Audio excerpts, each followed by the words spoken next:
Tonight, Nigerians usher in 2022 with excitement and prayers for a more peaceful and prosperous year. Christian and Muslim clerics urge leaders and all citizens to focus on the common good as well as pursue tolerance and peaceful coexistence.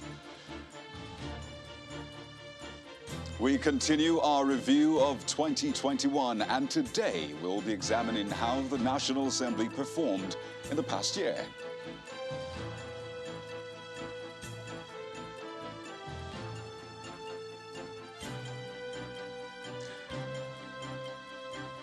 On business news tonight, Nigeria's foreign exchange reserves sustained weekly decline, fall by $61.41 million to $40.53 billion.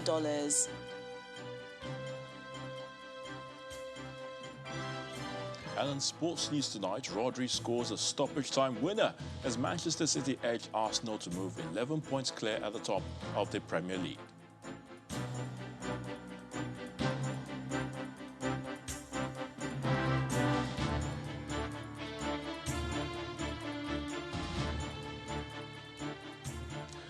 It's a year we all anticipated, and true to the universal law of time, the year 2022 is finally here. As a matter of fact, we're 22 hours into it already. And here in Nigeria, the new year was welcomed with jubilation and fanfare, as well as prayers for peace and progress in the land. And to ring in the new year, Christians turned out in their numbers across various churches for the crossover service, where both the clergy and the members of the faith-based community expressed gratitude and hope that the worst of the times, especially the COVID-19 pandemic, is over.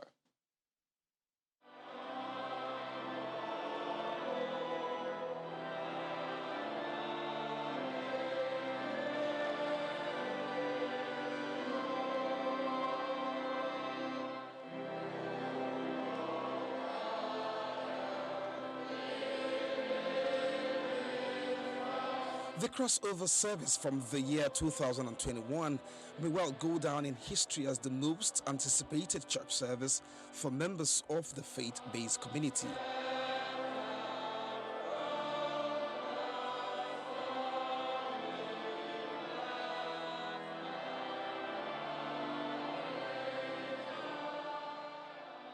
Chanting psalms and singing solemn hymns, congregants of the Cathedral Church of Christ in a crossover mood.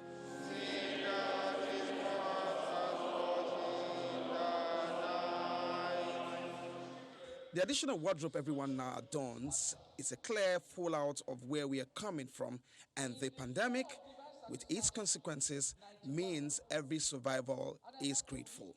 It was a year with a mixture of highs and lows. Yet we can say that we are victorious because He journeyed with us. He fought our battles.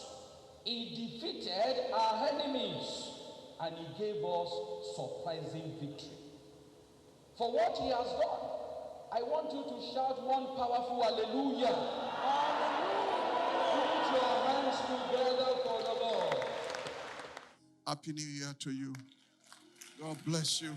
Pastor Tunde Bakari takes us beyond 2022 to 2027 in what he describes as a panoramic view shown him by the Holy Spirit, and it concerns the church, Nigeria, and its citizens.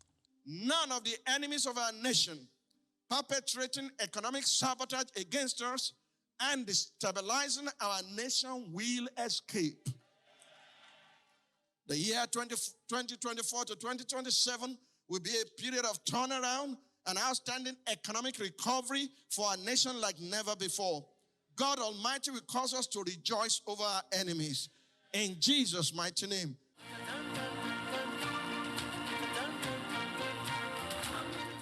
Across denominations, diverse expressions are in large supply.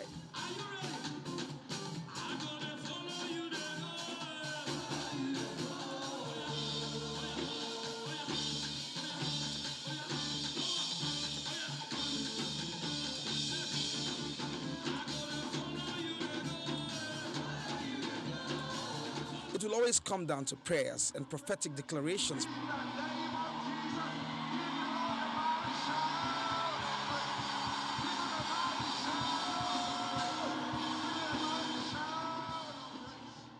In his sermon, Pastor Femi Fashiru brings a message of hope, one needed so dearly. I believe that God is taking us into a brand new year that is going to usher us into an era of creation. We are going to make something out of nothing. Nigeria is going to make something out of nothing. And the blessings of God that have been around that we have not maximized, God will give us creativity to turn it around such that nations will come and we will have to go to the rescue of nations. Somebody, if you ever see in your spirit that someday Nigeria will be great, if you ever see in your spirit that Nigeria will stand amongst nations and he would hold his head high up, I want to shout a big amen.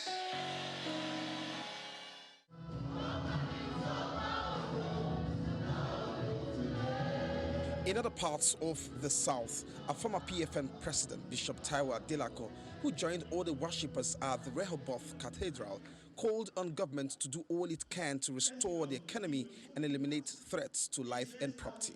2021 was a very hard and difficult year for many economically.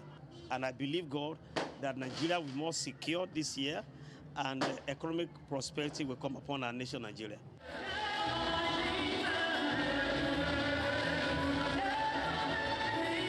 Church members at the St. John Mary Catholic Church in Asaba, Delta State, also gathered for the crossover mass to usher in the year 2022.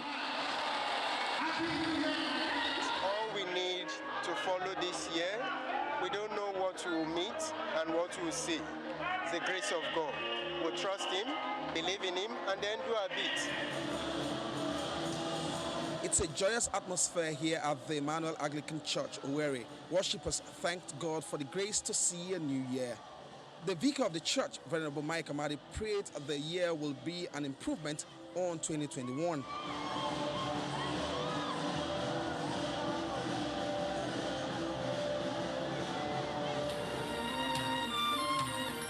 It doesn't matter the style of worship, the goal is the same.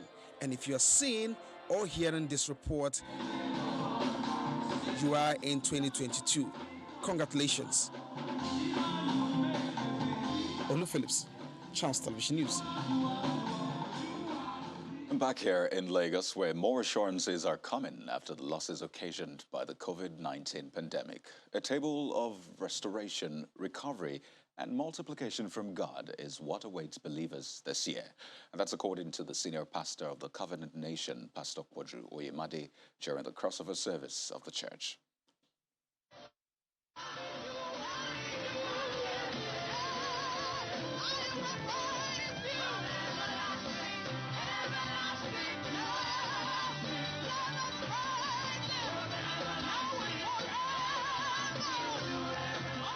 An atmosphere of joy as congregants lift up their voices in songs and dance.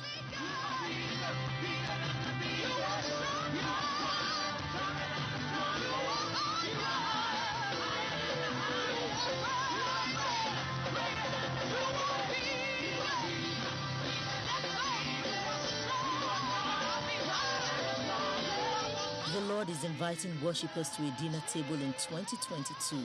That's the word from the senior pastor of the Covenant Nation. In the book of Psalms, he says, He has prepared a table before you in the presence of your enemy. There is a table of fatness. On that table, there is restoration. On that table, there is recovery. On that table, there is the multiplication of what some people have lost in the last 2 years because of the pandemic. Then the countdown begins, and 2022 is welcomed with fireworks. 4, 3, 2, 1,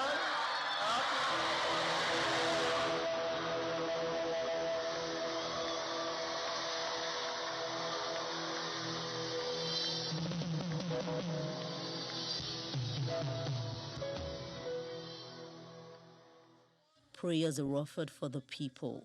I'm saying it over you, that what your parents or grandparents or great-grandparents invested into others that has not shown up, this blessing, I place it on you. The reward of their good deeds shall rest upon your life. Then a prophetic word from the book of Numbers.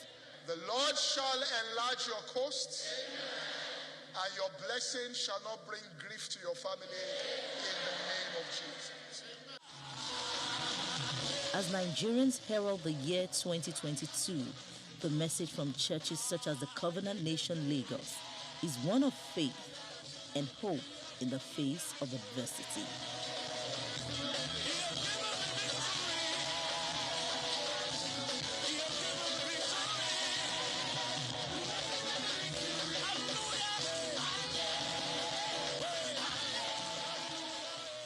And here's how the new year was ushered in across the northern part of the country. Now, while some spent the part of the night in churches singing praises and thanking God as they watched the year 2021 roll by, some others welcomed the new year at carnivals. If you believe it, shout hallelujah. You know the first miracle Jesus did? How did you spend the last few hours of 2021? For many Christian faithful, bidding 2021 goodbye and ushering in the year 2022 is better done in the church as they sing praises and dance in appreciation for what God has done for them during the outgoing year.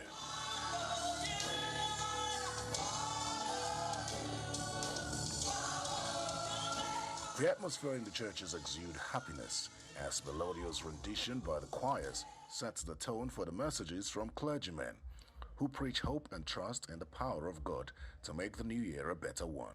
The year 2022 will be a better year, and God will give us victory over COVID-19, over Omicron, whatever the name might be. I know there's a name above every other name, and that is the name Jesus. As the clock ticks and the year 2021 winds down, a joyous shout of Happy New Year rents the air, followed by fireworks, songs, and dance of gratitude to God.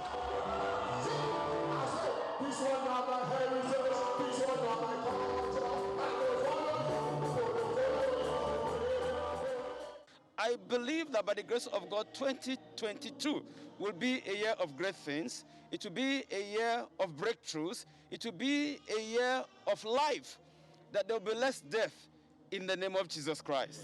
We have great expectations that this country will rise up to its glory and to its purpose originally intended by God. After the rain, after the storm, the sun will shine again. In Kaduna, some residents usher in the new year at this carnival organized by the state government. The security situation in the state did not deter these residents as they welcomed the new year with hope and excitement. Expectations for 2022 is we hope to have a better security-wise, better infrastructures, better governance. The carnival train also made a stop in Jos, the Plateau State capital, another state with its own share of insecurity. Nevertheless, these residents are optimistic that the new year offers better tidings than the preceding one.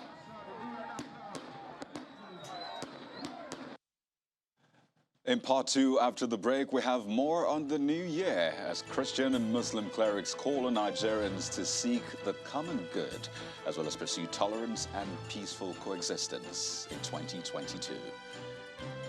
Stay with us.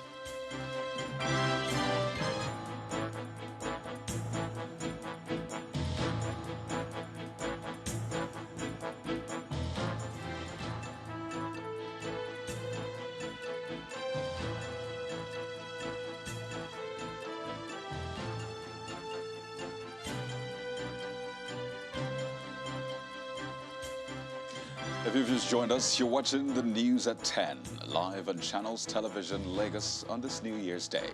A reminder of our top stories. Nigerians usher in 2022 with excitement and prayers for a more peaceful and prosperous year at crossover gatherings. Christians and Muslim clerics urge leaders and all citizens to focus on the common good, as well as pursue tolerance and peaceful coexistence.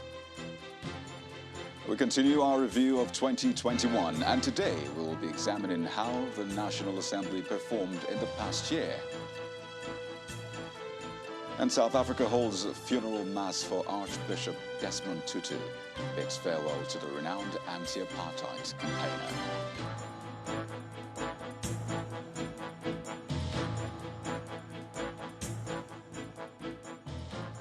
The new year presents a fresh opportunity for better performance, and the Anglican Primate is calling for more commitment from leaders by being selfless, focused and resolute in the discharge of their duties. After the New Year service, which held at the Cathedral Church of the Advent in Abuja, the Most Reverend Henry Ndukuba asked those in leadership to put in their best in alleviating the plight of Nigerians in 2022 and beyond. Nigeria needs a secure future in terms of economy, politics, security, and otherwise. Our children must have a future. And with what is happening now, when some people feel that this nation belongs to them and our resources are at their command, let us pray that there will be nothing untoward. And I am asking that God will have mercy on us and help our leaders to be more focused, to be selfless, to be sacrificial, to have the interest of the common man at their heart. All these problems that we are seeing in our nation springs from the heart. It springs from the heart. And my prayer is that in this year, God will encounter us as individuals, as families, as a nation, in such a way that He will shake us up and bring about a fresh move.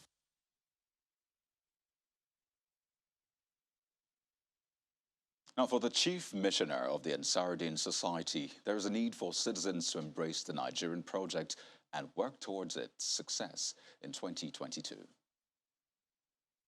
It's normal for rational human beings to expect better times, better governance, that people will do better, particularly in this country, that will have better security, that will have better value for life, that our infrastructural decay will be addressed. Government on its part must do the needful. The people must change their ways. The least that is expected from religious leaders across the board is tolerance. Tolerance is not, the optimum. It is accommodation that is our goal. We should be and let be. Nothing will happen in this country that there will be no Muslims again. And nothing will happen that there will be no Christians. For as long as there is freedom of conscience, freedom of religion, we must embrace one another. We must not forget our differences. We must know our differences and respect to one another.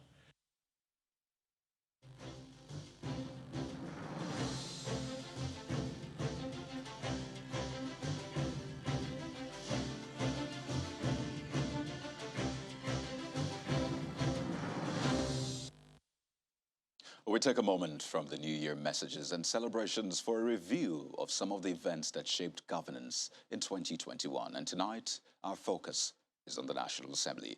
Now, for keen observers of the federal legislature, 2021 was a mixed bag of highs and lows. Now, while some analysts commend the lawmakers for the passage of the Petroleum Industry Bill and the Electoral Act Amendment Bill, others argue that they failed to effectively play their role, that is, their constitutional role of checking the executive and providing effective oversight for the other arms of government. Well, let's dive deeper into this with our National Assembly correspondent, Linda Akibe, who joins us live from the nation's capital, Abuja. Well, Linda, first, a Happy New Year to you. But what were the defining moments for the legislature in 2021? Thank you, Kayode, and Happy New Year to you too. Now, there were several defining moments in the National Assembly in 2021.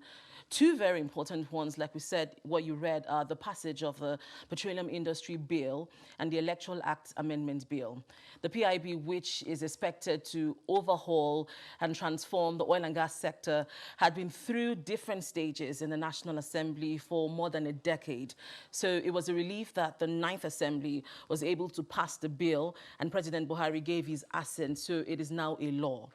then we cannot forget the passage of the Electoral Act Amendment Bill and the drama and tension passing that legislation caused in the National Assembly because of the issues of electronic transmission of results and mode of party primaries.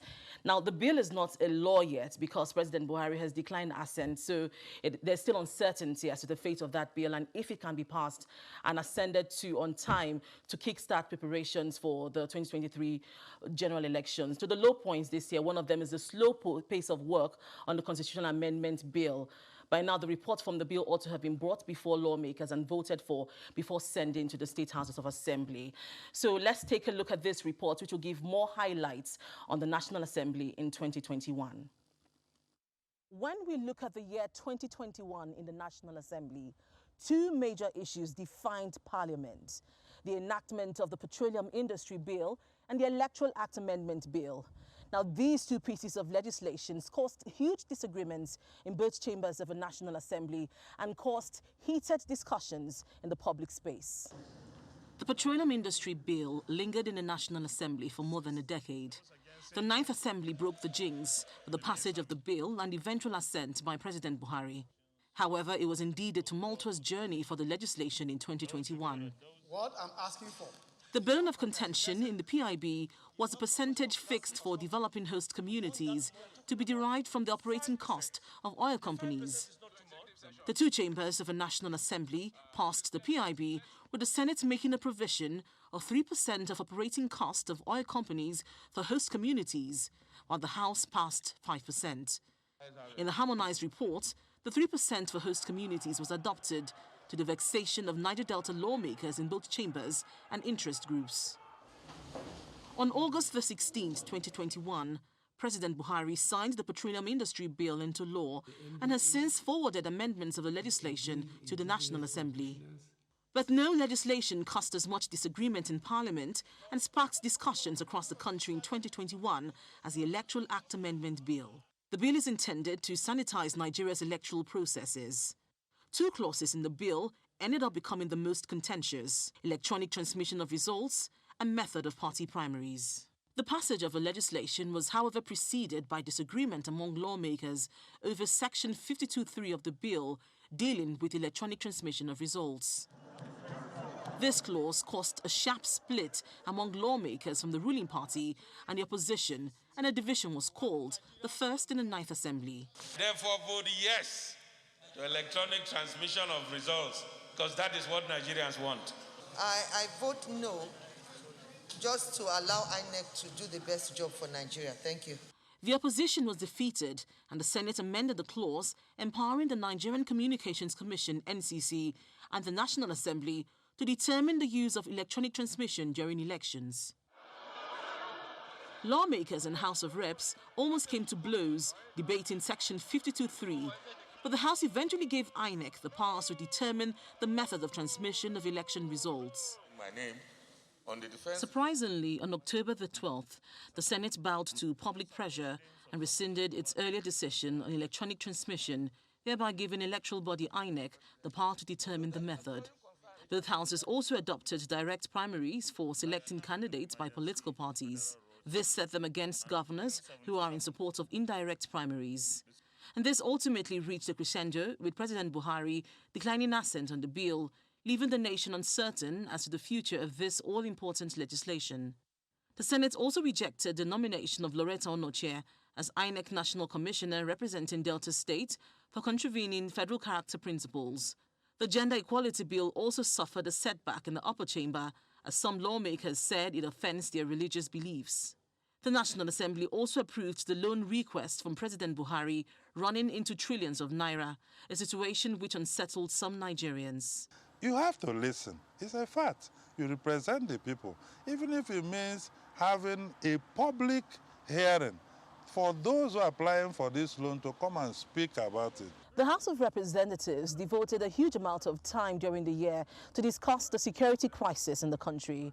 My colleague Terry Ikumi tells us more from the House. You're absolutely correct, Linda. There was hardly a plenary day without the issue of insecurity. And to take it a step further, the House organized a special national summit on security, and that report has been submitted to the President. The House of Representatives passed bills to establish development commissions in all regions of the country. The House also passed the Climate Change Bill, as well as the controversial Infectious Diseases Bill, which stakeholders had condemned during the public hearing last year. The passage of the bill came about 17 months after the conclusion of the public hearing. Before its passage on the 21st of December 2021, here's what the Speaker had to say. Our good faith efforts were willfully mischaracterized by individuals who saw the moment as an opportunity to score cheap political points and earn the passing accolades of the ignorant and misinformed. The Deputy Speaker of the House of Representatives came under fire for refusing to accept a petition from a group of Nigerians in diaspora. Towards the end of 2021, the House began investigating the activities of real estate developers in the country, following numerous petitions from Nigerians alleging fraud. However, the efficacy of these investigations by the National Assembly is being questioned. Several committee legislative investigations were started, and Nigerians were interested in these investigations, but eventually nothing came out of these investigations as far as informing the public about the outcomes of these several investigations. Stepping into an election year, it is expected that lawmakers will not abandon their primary responsibility of lawmaking to focus on politics. Terry Ikumi, Channels Television News. Well, quite an intriguing year indeed for the legislature. But Linda, 2021 over and done with. Briefly, what does the year 2022 hold for the National Assembly? Yeah, thank you, Kayode. In 2022, we would like to see the National Assembly take more seriously the amendment of the 1999 Constitution and address the issues of devolution of powers, fiscal federalism, and method of policing, to name just a few, which many Nigerians want attention to be given to. And of course, the Electoral Act Amendment Bill needs to be passed and signed into law quickly to allow INEC and even political parties prepare for the elections. We want more scrutiny on loan requests sent by the President, and also for the legislature to be more efficient in oversighting other arms of government. Well, thanks, Linda, our National Assembly correspondent. Let's now bring you some more analysis on the National Assembly's performance in the last year with Mr. Oke Apia, who is the founder of Order Paper Nigeria, joins us live from our Abuja studio. Well, Mr. Apia, a lot has been said about the passage of the PIB and Electoral Act Amendment Bill, but would you say the National Assembly did well in enacting other impactful legislations in 2021? And by the way, Happy New Year to you. Happy New Year to you, Kayode. Best wishes for 2022. Let me quickly add that another very impactful legislation passed by the National Assembly in 2021 is the Sam Onuigbo Climate Change Bill, which is now an act of parliament. That very impactful piece of legislation is intergenerational, and the import of that law as we have it currently is beyond, it's not getting adequate attention. Perhaps because the PIB, which is now PIA, has stalled for so long, it has taken a lot of attention, perhaps also because the electoral bill is also very important to the reform of the, the political process, especially the electoral jurisdiction of this country. So we have not quite, we tend not to give attention to the very important nature of the Climate Change Act as we have it. Having said that, I think that the National Assembly deserves some bit of commendation in certain areas, but we must also call attention to areas where they have fallen short of public expectations. And this, like Linda mentioned earlier, relates very hugely around the performance of oversight functions. We haven't seen a lot of effective and effectual oversight performance by the National Assembly. And the examples abound. She mentioned the issue of debt, the rising debts. We keep seeing approvers of all requests, virtually all requests made by Mr. President on the issue of loans and borrowings have been approved. And expeditiously so by the National Assembly. Even though when we have lapses, we've seen certain members of the National Assembly call attention to issues around exclusion and lack of details of what these monies would be used for, but we still see the approvals anyways. So there is concern about performance oversight in that regard. We have been told that, well, the National Assembly is more interested in building and sustaining a cordial on collaborative relationship with the executive. That is fine. I've always made the point, nobody's asking for fisticuffs. But we are saying to the National Assembly, we have to have the interests, the generality of the national interest above regime security, above regime stability, and above elite interests, which is the way I can define the collaboration that they like to trumpet. And I think that if that is done, we will see more of national interest, issues that bother constituents and Nigerians be on the front burner. I give you another example, the Twitter ban, or what is popularly known as Twitter ban, the suspension of Twitter, the micro-blogging site in this country is well over 6 months. And, it appears that we don't have a National Assembly. This is an issue that borders and concerns Nigerians, their livelihoods, their means of communication. It relates to freedom of expression and all of that. And you just, basically abandon your function of checks and balances over the executive, and you let this very important, human rights, economic issue remain. Nigerians are deprived. Right. So the National Assembly needs to be told in clear terms that, yes, we want collaboration. We want both arms of government to coordinate effectively, but we also want this to be done effectively in the national interests. It's not about the interest of the presidency or the interest of the occupant of the presidency. Well, but it's Mr. about Appiah, the national interest. And if this is done... we're winding down in about a minute. I know there's so much to say on this, and there will always be questions about whether or not the National Assembly did enough to shake off that rubber stamp tag that some have used to describe it. But on a final note, we're entering a new year. What would you want to see of the National Assembly in this new year? If you could do that in 30 seconds. The National Assembly needs to give speedy attention to the constitutional amendment bills that it has conducted public hearings on for well over 6 months. Whatever the delay is, they must put some speed to that process. The National Assembly also needs to quickly pass the fiscal responsibility bill that has also been on the table for much of the 9th National Assembly. This bill is important because it helps in an era that we're all complaining about revenue shortages and crisis. This bill will help, government shore up its revenue base. It will also help in the anti-corruption, in prosecuting the anti-corruption fight of these governments. A constitutional amendment is very key because, like Linda mentioned earlier, there are a couple of bills that will help us to resolve lots of the issues around security, around fiscal federalism, around empowering and empowerment of the Office of the Auditor General, around local government reforms, several of them that I think that a lot of my attention should be given to speedily because there is no time. We are going to be going into the election here, and National Assembly members would, of course, naturally be distracted. They would now be focused more on politics. So in the early days of 2022, we would like to see attention given to the constitutional amendment process, to the passage of the fiscal responsibility bill, and other key legislations that are lying on in the chambers of both of the National Assembly. Well, it's been a pleasure speaking with you on the performance of the National Assembly on this New Year's Day, Mr. Oke Appiah, who's the founder of the paper Nigeria. Thank you for your time. Thank you.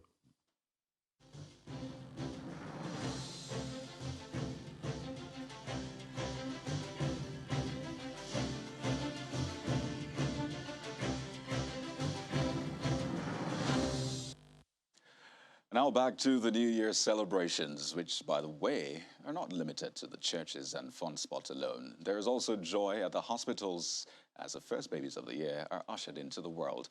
In the nation's capital, Abuja, the wife of the president, Mrs. Aisha Buhari, who was represented by her senior special assistant on Africa's First Lady's Peace Mission, Mrs. Meiro Al-Makura, has received the nation's first baby of the year. And our correspondent, Gloria Mezoke, reports. The jubilation had barely faded when Abuja's first baby of the year arrived at the stroke of midnight on New Year's Day. Representatives from the First Lady's office arrived at the maternity ward of Buhari General Hospital to welcome the new baby. Mrs. Hosea, an unbooked patient without much funds, gave birth to her second child, baby Destiny, at the hospital, which is located some 45 kilometers from the Abuja city center. She gave birth to the baby through a cesarean section. Exactly 12 a.m. That was when the baby was delivered, and baby was a baby boy, and the weight of the baby was 4.1 kilograms. I'm very excited, very, very excited. I'll pray for a good life ahead for the baby, and may God continue to guide and protect the baby. Through her representative, the wife of the president, Mrs. Aisha Buhari, lists areas of focus for mothers, including practicing exclusive breastfeeding and proper pre- and postnatal care. I want to use this platform to call on mothers to note the importance of antenatal, hospital delivery and postnatal care to address the challenges of maternal and child mortality. I also call on mothers to maintain basic sanitation and health, space their births and register their children at birth with the National Population Commission. Records also reveal that in Nigeria, about 262,000 babies die at birth each year. We therefore have every cause to be happy at safe deliveries of children today. As she resonates the crucial need to enroll children in school, issues of gender-based violence become pivotal. I want to re-emphasize that gender-based violence is not acceptable anywhere in the world, including Nigeria. Hence, we should all join hands to ensure that it is eradicated in our society. The First Lady's entourage went around the ward bearing baskets of gifts and encouragements to other patients. For many parents with blessings like this in Buhari, the new year has certainly brought more to be hopeful about. Gloria Umezuke, Channels Television News. Well, the new year also gifted the nation's commercial capital, Lagos, with bundles of joy. And the wife of the state governor, Dr. Bijoke Sanwo-Olu, was at 3 state-owned facilities to share in the joy of the families and present gift items to the first babies. The Harvey Road Healthcare and Maternity is the first facility visited in Lagos. The healthcare center, which has been upgraded to an hospital, delivered 3 babies at the early hours of the new year. I'm the happiest mother of the year of 2022 because it's ended well. I'm happy. I'm grateful to Almighty Allah. The wife of the state governor, Dr. Mrs. Ibijoke Sanwo-Olu, is here with other senior state officials for the yearly tradition. This visit goes beyond the New Year celebration as she encourages families to take advantage of the state's healthcare insurance scheme, which covers antenatal packages. Access to care is made easier. We also have the health insurance, Lagos State Health Insurance Scheme that we are encouraging people to go on. And we have our Nigerian Population Commission ensuring that we register all our babies that are being born. Meanwhile, the state government promises to continue to invest in health infrastructure. We've made significant progress in uplifting the infrastructure of this hospital. And your call for expansion has not landed on deaf ears. The year gone by has been a difficult one for Nigerians. And for a state like Lagos, all hands have been on deck to scale down the numbers of COVID-19 infections and get other social welfare programs. But there are times when one needs to loosen up. Even if it's just for a moment. This is one of those days.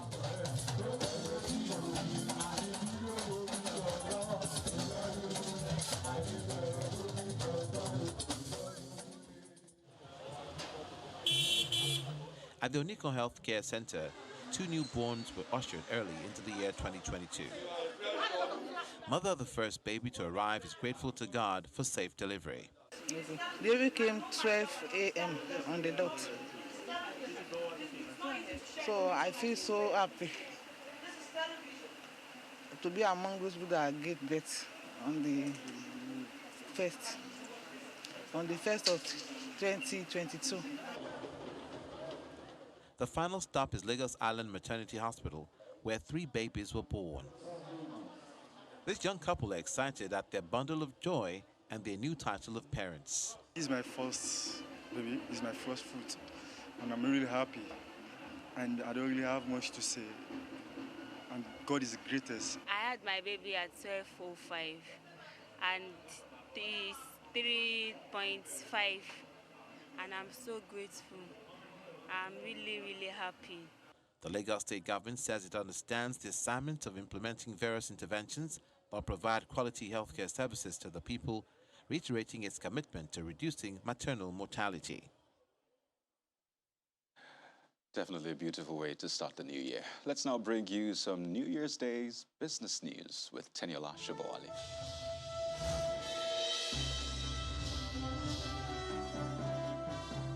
Thanks a lot, Kayode. Nigeria's foreign exchange reserves has sustained its decline despite the central bank's interventions in the forex market.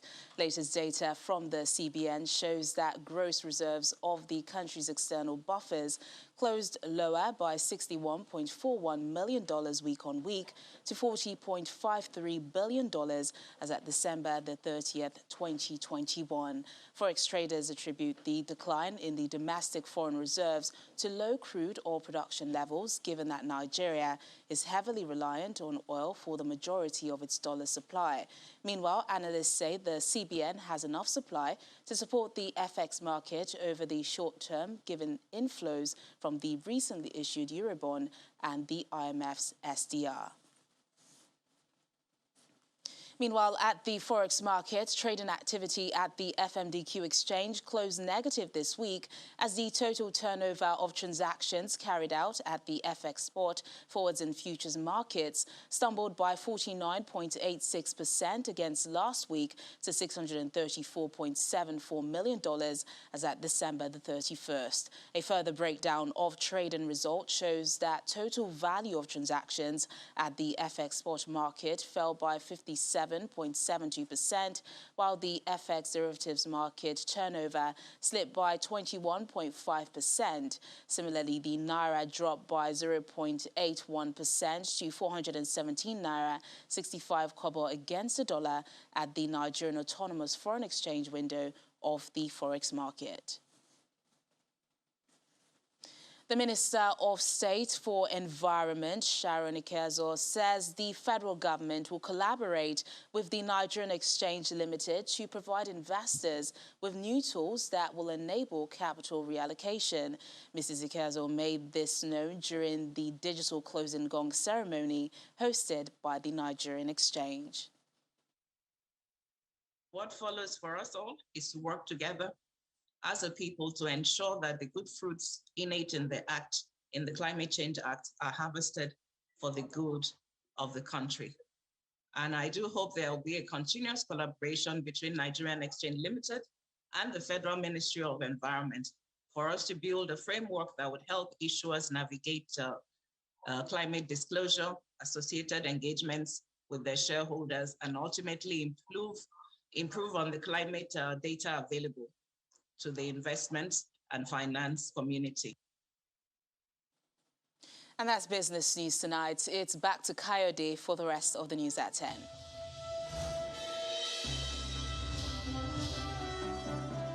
Thanks a lot, Tenny. And now to some politics. River State Governor Nyesom Wike is convinced that the APC will not stand the test of time. And Nigerians will never forgive the PDP if they fail to listen to their cries to produce good leadership for the country. Governor Wike also faulted the president for, on the one hand, assenting to a budget he believes is not implementable, while refusing to sign the Electoral Act Amendment Bill. He said this in Bauchi State while on a New Year's visit, along with his entourage, to Governor Bala Mohammed.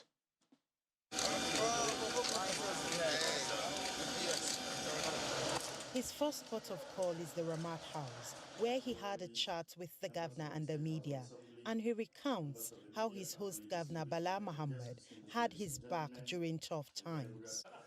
Gentlemen of the press, ladies and gentlemen. Governor Wike addresses issues of national security, education, corruption, judiciary and legislative matters. He insists that the PDP must take responsibility to provide the kind of leadership Nigeria needs. You saw a president yesterday that said, this budget is unimplementable. He went ahead and signed. Something you know will not help the country. You couldn't tell National Assembly, I won't sign the kind of budget, take it back. But you said, but the Electoral Act, he now fought errors. Direct primaries will be too expensive. It will affect security, he didn't sign. But the budget that had to talk about the economy, the survival of the country, which you know cannot work, you sign. When asked about the politics of 2023, he shared his thoughts about calls on Governor Mohammed to run for the office of the president. The call on him to run for president is not misplaced at all. It's not misplaced at all.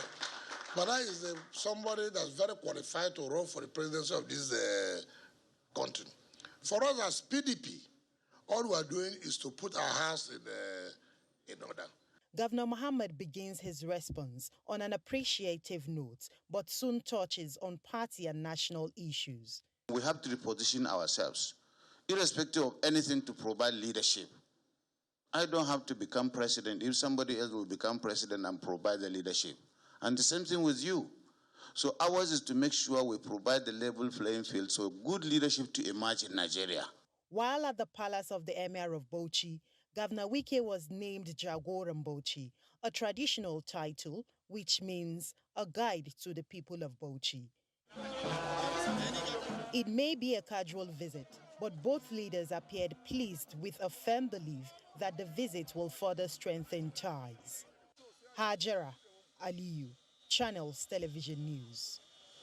Well, it will seem politicking for the 2023 election year has also kicked off with the start of the new year with some definite statements on one of those seeking the #1 seat in the land.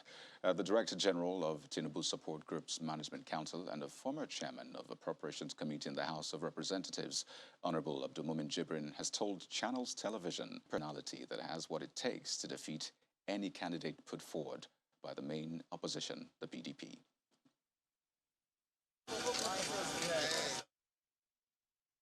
I even find it a bit funny when I see people saying, is he contesting or is he not contesting? And the rest, the only thing that is left is just the formality of organizing an event where he's going to express his aspiration, you know, just to notify the public that, yes, I'm going to contest. But the issue of Bola Tinubu contesting, it's a done deal. He is going to contest the election. I can assure you that, inshallah, he's going to be on the ballot paper. But what I keep telling people all the time is that it is one thing to be qualified to be president. It is one thing to be able to make a competent president, and it's another thing to be able to win a presidential election. They are two different things. So you have so many people within the APC that are competent and are qualified to become president. But it's a completely different scenario for you to have the capacity to win a presidential election. For me, I believe that the person who has an edge over all of them, that we can hand over the ticket to him and perhaps go back home and sleep, is Asuwaju Bola Tinubu. We had just now about 2,500 ulamas from all over Kano that all gathered. All we are told, you're coming to pray for Asuwaju because this is what we want. And you see, these are real ulamas. Some of them for a year, 2 years, they don't go out of their domain.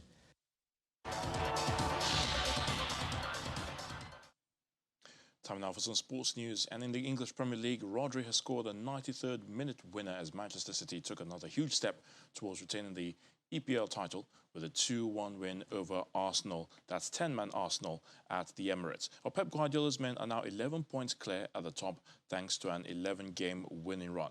Arsenal, whose manager Mikel Arteta was forced to watch from home following a positive COVID-19 test, remain fourth in the table.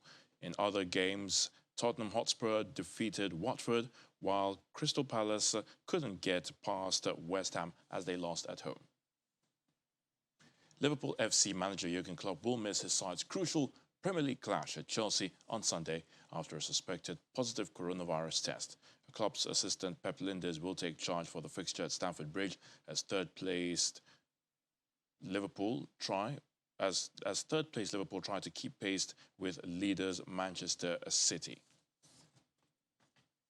Our defending champions Chelsea and Liverpool may be forced to play the away legs of their upcoming Champions League ties at neutral venues owing to uncertainty surrounding coronavirus vaccination rules. Liverpool are set to face Inter Milan, while Chelsea take on Lille over 2 legs in the last 16 of the competition. I'm Ayotunde Balogun. That's Sports News. It's back to you, Kai, for the wrap. Well, thanks a lot, Ayo. As the world welcomed the new year 2022, friends and family of late Archbishop Emeritus Desmond Tutu, who died on Boxing Day last month, aged 90, gathered in Cape Town, South Africa, to bid him farewell. President Cyril Ramaphosa, who gave the eulogy, praised the late cleric for his contribution to making his country and the world better. Our South Africa Bureau Chief, Betty Dibia, reports. The Requiem Mass was just as the Arch wanted it, simple and quick. By the side of his wife, Leah, was his only surviving sister, Gloria Khadebe, children and grandchildren. And by the side of President Cyril Ramaphosa was His Majesty King Letsie III of Lesotho. We remember before you this day our brother Desmond Mpilo Tutu. We thank you for giving him to us, his family and friends, to know and to love as a companion on our ethnic pilgrimage. I want to start with sending my condolences and those of all Anglicans around the world. The Archbishop of Canterbury, Justin Welby, sent a recorded tribute, while former Irish President Mary Robinson and former First Lady Graça Machel were among those who participated in the liturgy. While his daughter, Reverend Nontombi Tutu, thanked the world for the love shown to the family, his longtime friend and colleague, retired former Bishop of Pretoria, Michael Nuttall, gave his tribute this way. Lala Ashley, our dear friend, the Arch, you have tended the wounds of noble strife, the wounds of Ubuntu. Enter now into the full embrace of the great and generous God you served. I am standing to convey our family's thanks for the many ways in which all of you have stepped forward to tell us of how much you loved Daddy. President Cyril Ramaphosa gave the eulogy where he described the late Archbishop Emeritus as a spiritual father of the nation who should be emulated. The most fitting tribute we can pay to him, whoever and wherever we are, is to take up the cause of social justice for which he tirelessly campaigned throughout his life. The Commander-in-Chief will hand over the national flag to Mama Tutu.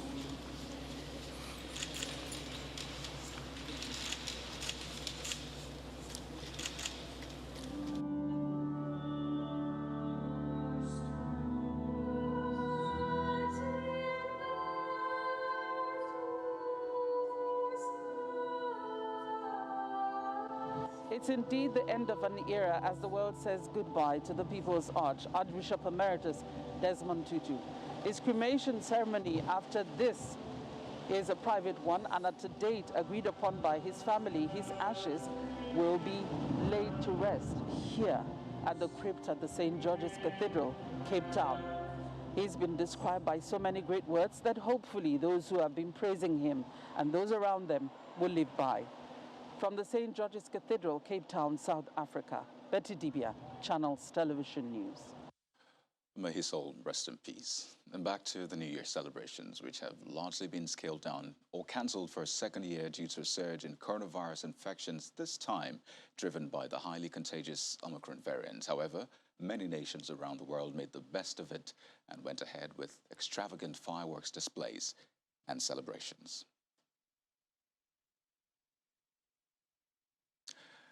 And the main news again.